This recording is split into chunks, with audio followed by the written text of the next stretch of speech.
In ancient times when prophets walked the earth, there lived a man named Jonah. He was a prophet from the land of Israel, chosen by God to deliver his messages to the people. Jonah was a devout man, but also stubborn, with a spirit that often questioned the path laid before him. One day, God came to Jonah with a clear command. Go to the great city of Nineveh and preach against its wickedness, for their evil has come before me. Jonah, however, was not inclined to go. Nineveh was known for its cruelty and violence, and Jonah feared for his safety. Believing he could escape God's will, he decided to flee to Tarshish, a distant land in the opposite direction. Jonah went down to Joppa, found a ship bound for Tarshish, paid the fare and boarded, hoping to leave his divine mission far behind. But God would not be so easily thwarted. As the ship sailed, the Lord sent a mighty storm, so fierce that it threatened to break the vessel apart. The sailors, filled with terror, began to cry out to their gods and threw the cargo overboard to lighten the ship. Jonah, meanwhile, had gone below deck and was in a deep sleep. The captain found him and said, "How can you sleep? Get up and call on your God. Maybe he will take notice of us, so that we will not perish." The sailors cast lots to determine who was responsible for the calamity, and the lot fell on Jonah. They confronted him, asking who he was and what he had done to bring such trouble upon them.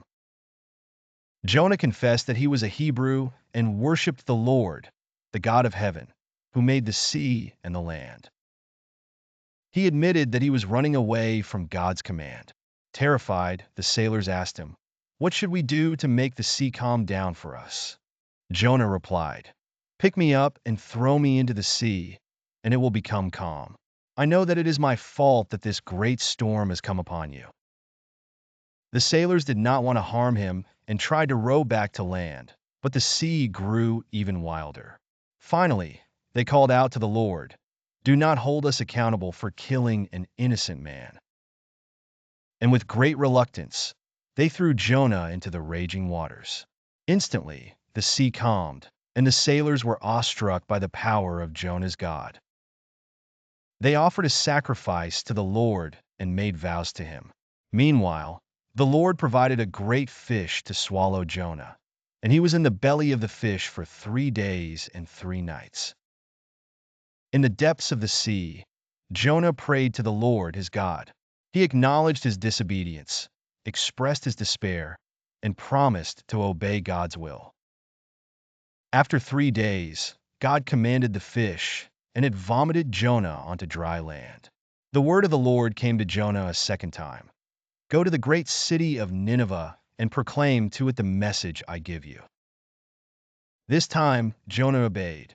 He went to Nineveh and preached that the city would be overturned in 40 days unless they repented. The people of Nineveh believed Jonah. They proclaimed a fast, and all of them, from the greatest to the least, put on sackcloth. When the news reached the king of Nineveh, he rose from his throne, took off his royal robes, covered himself with sackcloth, and sat down in the dust.